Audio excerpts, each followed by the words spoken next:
Still trying to find that wide receiver depth? Week 7, wide receiver waiver ads coming at you next.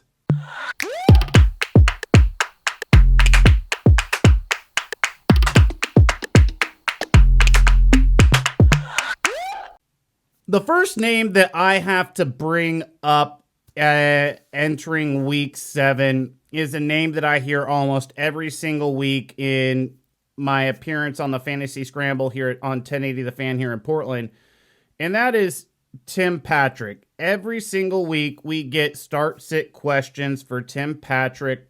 Should we start Patrick or X receiver? And you know, we almost always go with the other receiver. However, that changed in week 6. That definitely changed entering in week 6. And when I look back and I see that he's only 40% rostered, it kind of blows my mind when you think about how efficient Tim Patrick has been at getting fantasy points for your team every single week. I don't know how he's doing it, honestly. It's not like he has a huge target share. He's not getting force-fed targets.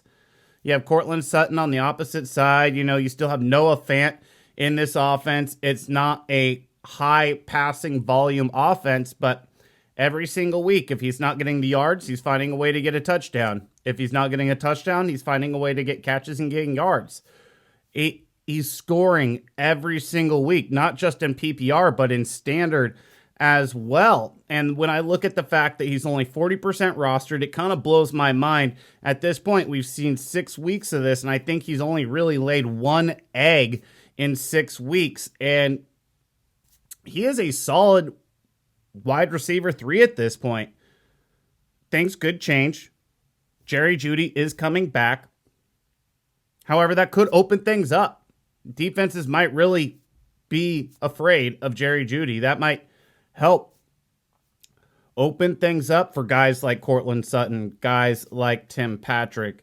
And it might open up things for Tim Patrick more than anybody else in this passing attack. But there are definitely worse ads that you can do off of waivers than Tim Patrick, who's available in 6 out of 10 fantasy leagues. And this is, like I said, a guy that has not just been good in PPR, but he's been good in standard as well. So definitely a guy that you should be looking at to adding to your roster if you're looking just for depth, bye-week fill-ins, flex opportunities.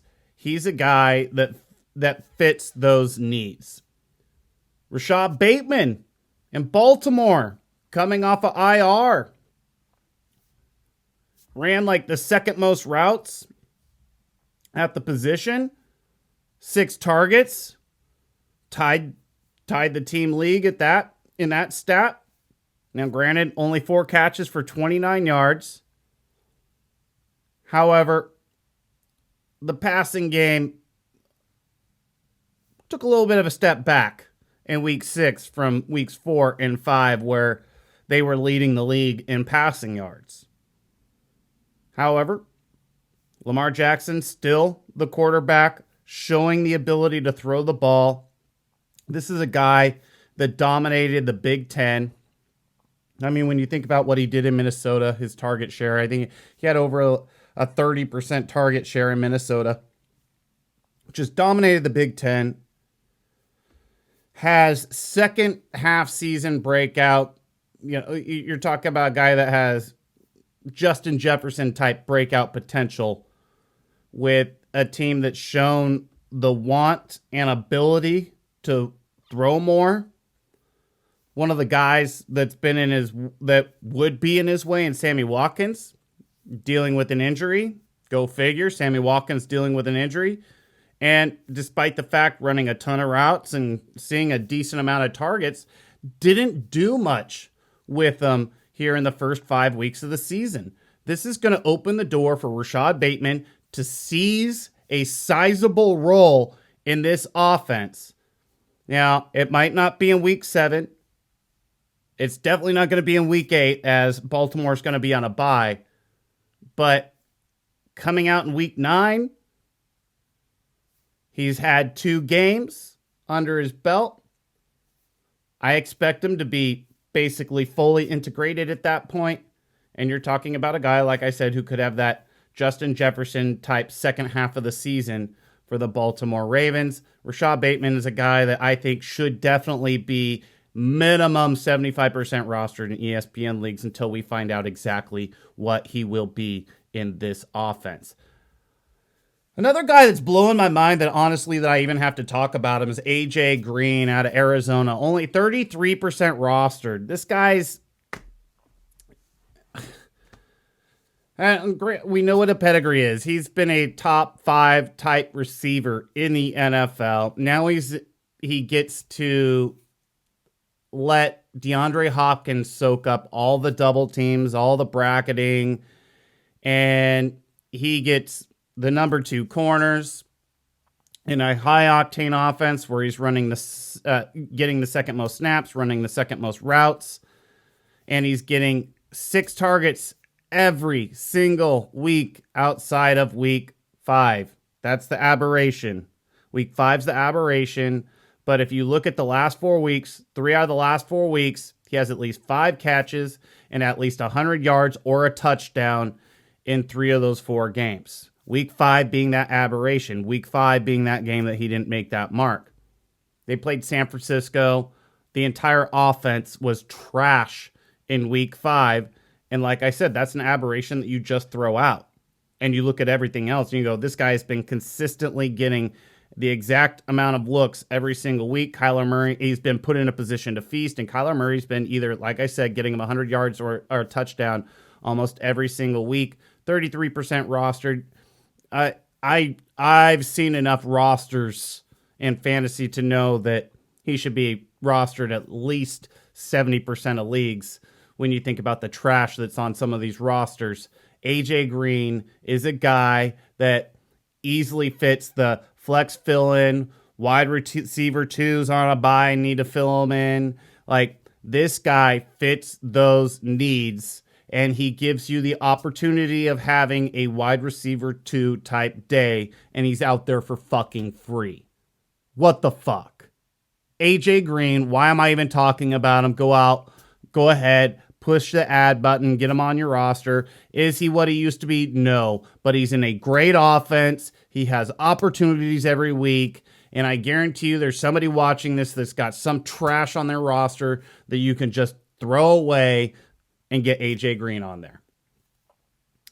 A guy that's really sticking out with Justin Fields taking over in Chicago, and that is Darnell Mooney, 45% rostered. This guy's got 20 targets the last 3 weeks, basically since Fields has taken over. He's been the number 1 guy for Justin Fields. He's the preferred target. He's got Houston in week 7. Juicy matchup. Just got in the end zone in week 6. It's not a sexy offense, but once again, we're talking about, at this point in time, filling out depth on your roster, getting rid of the trash, and putting something serviceable on there. And right now, Darnell Mooney is a guy who has upside with a quarterback that wants to get him involved on high-value targets, and is also the guy that is phasing Allen Robinson out. And this Allen Robinson's a mid-round pick that everybody was thinking about how great a value he was going to be, because every single quarterback, despite the fact of being just trash quarterbacks, has made this guy great in Chicago. And then here comes Justin Fields. This guy's supposed to be a good quarterback. And no, Robinson's taking a backseat to Darnell Mooney, and he is the guy that you want to own. Honestly, I would probably drop Allen Robinson for Darnell Mooney at this point. So, 45% rostered, 55% available. Trying to do math in my head. Darnell Mooney is a definite add in week 7. Now we're starting to get into some of the, I guess we have T.Y. Hilton still, right? T.Y. Hilton, I think, is still a really good high-value add out of Indianapolis. 23% rostered, just came off of IR. Caught 4 of 4 targets for 80 yards on Sunday. You do the math, PPR, that's a solid 12 points, a good outing for a flex. In his first action back from IR, and you might be like, dude, 4 targets. Carson Wentz only threw 20 passes in the game. That means 4 targets of 20 passes is what? Exactly 20% target share right out the gate coming off of IR. Small sample size. T.Y. Hilton's always been the number 1 in this offense. Wentz is starting to look better. The running game is starting to look better. The offense is starting to look better. And right now, 77% available. T.Y. Hilton has upside. And we're talking about a guy 4 for 4 for 80. 20 yards per reception? Anybody? Is being used on high value targets, high value receptions, and definitely has the ability, a quarterback who has the ability to get him in the end zone on long touchdowns. That means this isn't a guy that just has value in PPR, but also has value in standard for bye week fill-in, and maybe even a guy that finds his way into a wide receiver 2 type position. We don't know if he's totally shot. He didn't look shot on Sunday. Oh, T.Y. Hilton, 77% available, I think, is a guy that definitely needs to be rostered in at least 60% of leagues, if not more.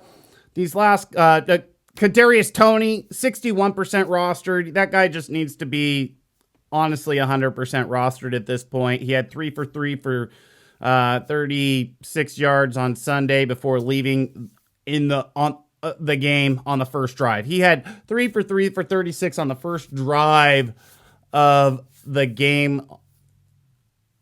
I don't know if he's going to be available week 7. Carolina is the matchup. It's not a great matchup. Their defense playing pretty well. But it is obvious at this point, there is nobody more suited to catch balls in this offense than Kadarious Toney. Shepard had a fine day, but it sure as fuck wasn't going to be what Toney was going to be if he made it through the entire game. You might have to wait for him to come back. He might miss a week. Maybe he misses 2. I mean, I didn't realize how significant that ankle injury was. I mean, this guy finished week 5 on that ankle. He injured it, probably about halfway through that game of his playing time.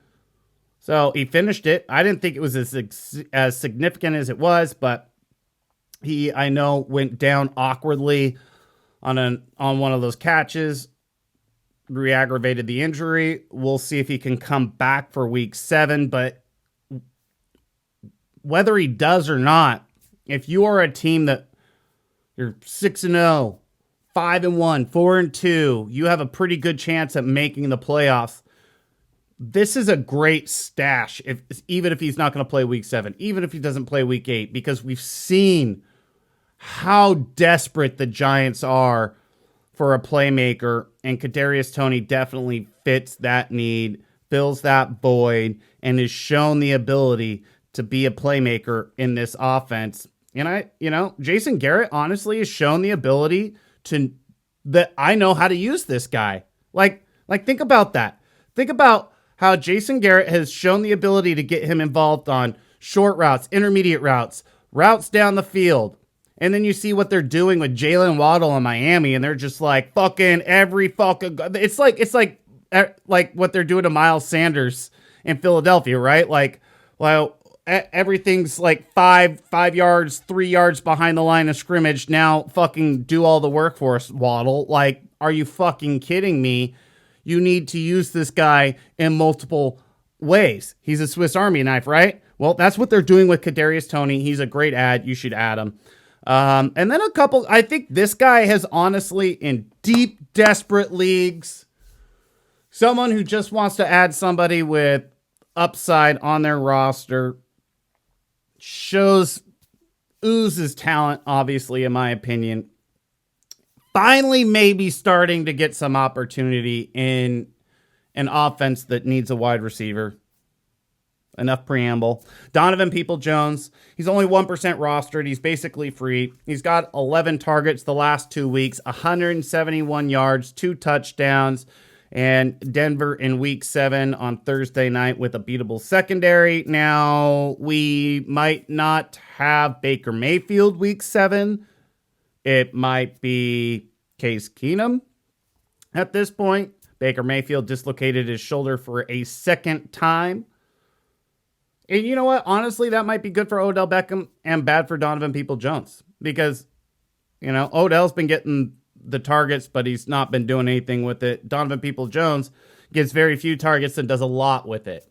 Now, a big chunk of his yardage came off and a touchdown came off a Hail Mary play. But when you watch that play, he did a great job of positioning himself to box out the defenders, and he made himself the only option to catch that ball on that Hail Mary. It was actually a really good play on Peoples-Jones' part, and it wasn't just all luck. And so, once again, there was a lot of smoke on this guy coming out of training camp, and maybe that's starting to turn into some embers, which maybe will turn into fire. I think this guy has second half of the season breakout potential, but we do have to worry about Jarvis Landry coming back. They use their tight end, so still a watch list guy or a deep ad in those deep leagues, but I'm more and more intrigued by Peoples-Jones as the season goes on. And somebody to keep an eye on, maybe a beat the waiver guys going on the bye week. Jamal Agnew, wide receiver for Jacksonville. With Shenault moving to the outside after DJ Chark broke his ankle, they've moved Agnew into the slot, and this is a guy that is already, I believe, returned I know he's returned a kick for a touchdown this season. It was tied for like the longest in the league history. He's fast, maneuverable. They're using him in the slot now. He's starting to get targets in an offense that continues to play in a negative game script, that continues to throw the ball a lot, and they have shown the want and desire to use the slot. I think Jamal Agnew in a PPR format has some upside coming out of the bye with Shenault moving to the outside. Thank you very much for watching. Make sure you like, share, subscribe to the channel. I will be joining Mike Lynch and Rashad Taylor for the Fantasy Scramble on 1080 The Fan here in Portland, Oregon on Sunday morning. We take your start-sit questions and we give you answers as to who you should start and who you should sit. We start that at 9:30 a.m. Pacific time. So a half hour leading up to kickoff. You can send in your start-sit questions to 503-250-1080 and listen live on the link that I will have down below in the description. Thank you again for watching, and make sure that you check out my Week 7 running back ads.